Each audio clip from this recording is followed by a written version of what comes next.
بسم اللہ الرحمن الرحیم۔ السلام علیکم۔ قیامت کب آئے گی اس کا علم صرف اللہ کو ہے۔ اللہ کے سوا کوئی بھی نہیں جانتا کہ قیامت آنے میں کتنا عرصہ باقی ہے۔ البتہ اللہ تعالیٰ نے اپنے رسول صلی اللہ علیہ وسلم کے ذریعے سے قیامت کی کچھ ایسی نشانیوں کا ذکر فرمایا ہے جن کا ظہور قیامت سے پہلے ہوگا۔ قیامت کی نشانیوں میں سے ایک بڑی نشانی دجال کا ظہور ہے، اور دجال کے فتنے کو دنیا کا سب سے بڑا فتنہ کہا گیا ہے۔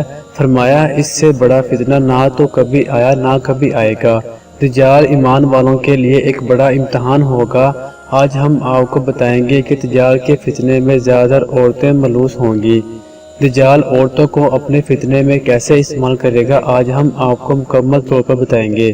آپ کو حدیث کی روشنی میں دجال کے بارے میں بتاتے ہیں۔ حضرت ابو امامہ رضی اللہ تعالیٰ عنہ فرماتے ہیں کہ نبی صلی اللہ علیہ وسلم نے ہم کو خطبہ دیا اور ایک لمبی تقریر فرمائی، اس میں دجال کا حال بھی بیان کیا۔ آپ صلی اللہ علیہ وسلم نے ارشاد فرمایا کہ اللہ تعالیٰ نے جب سے اولاد آدم کو پیدا کیا ہے اس وقت سے لے کر اب تک دجال کے فتنے سے بڑا کوئی فتنہ پیدا نہیں فرمایا۔ تمام انبیاء اپنی امتوں کو دجال سے خوف دلا رہے ہیں، کیونکہ تمام انبیاء کے آخر میں ہوں اور تم بھی آخری امت ہو، اس لیے دجال تمہیں لوگوں میں پیدا ہوگا۔ اگر وہ میری زندگی میں ظاہر ہو جاتا تو میں تم سب کی جانب سے اس کا مقابلہ کرتا، لیکن چونکہ وہ میرے بعد ظاہر ہوگا اس لیے ہر شخص اپنے نفس کی جانب سے اپنا بچاؤ کر لے گا، اللہ میری جانب سے اس کا محافظ ہوگا۔ سنو، دجال شام اور عراق کے مابین مقام حلا سے ظاہر ہوگا اور اپنے دائیں بائیں ملکوں میں فساد پھیلائے گا۔ اے اللہ کے بندو، ایمان پر ثابت قدم رہنا۔ میں تم کو اس کی وہ حالت سناتا ہوں جو مجھ سے پہلے کسی نے بھی بیان نہیں کی۔ پہلے تو وہ نبوت کا دعویٰ کرے گا اور پھر کہے گا کہ میں خدا ہوں، نعوذ باللہ۔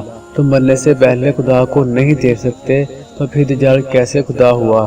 اس کے علاوہ کانا ہوگا، اس کی پیشانی پر کافر لکھا ہوگا، جسے ہر مومن عالم ہو یا جاہل سب پڑھیں گے۔ حضور نبی کریم صلی اللہ علیہ وسلم نے فرمایا، دجال ویرانے میں سے گزرے گا تو اسے حکم دے گا اپنے خزانے نکال۔ اس کے خزانے اس کی ایسی اتباع کریں گے جیسے شہد کی مکھیاں اپنے سردار کی اتباع کرتی ہیں۔ اس کے ساتھ جنت اور دوزخ بھی ہوگی، لیکن حقیقت میں وہ جنت دوزخ ہوگی اور دوزخ جنت ہوگی۔ تو جو شخص اس کی دوزخ میں ڈالا جائے اسے چاہیے کہ سورہ کاف کی ابتدائی آیت پڑھے، تو اس کے لیے ایسا ہی باغ ہو جائے گی جیسے ابراہیم علیہ السلام پر ہوئی تھی۔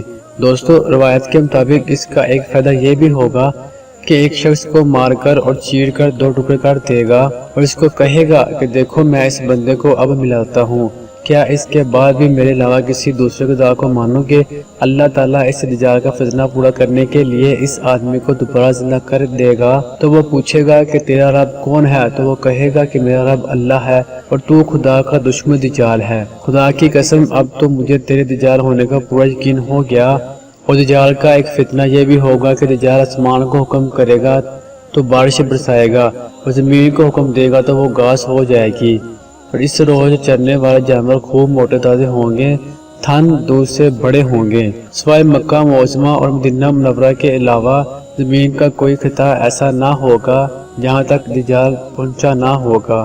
مکہ اور مدینہ میں داخل ہوتے وقت فرشتے اسے تلواروں سے روکیں گے۔ جہاں تک بات ہے عورتوں کی اس فتنے کا شکار ہونے کی، تو روایات میں ہے کہ دجال قوم یہود میں سے ہوگا اور اس کے پیروکاروں میں اکثریت عورتوں اور یہودیوں کی ہوگی۔ تو دوستو، اس روایات سے معلوم ہوا کہ دجال کے فتنے کا شکار زیادہ تر عورتیں ہوں گی۔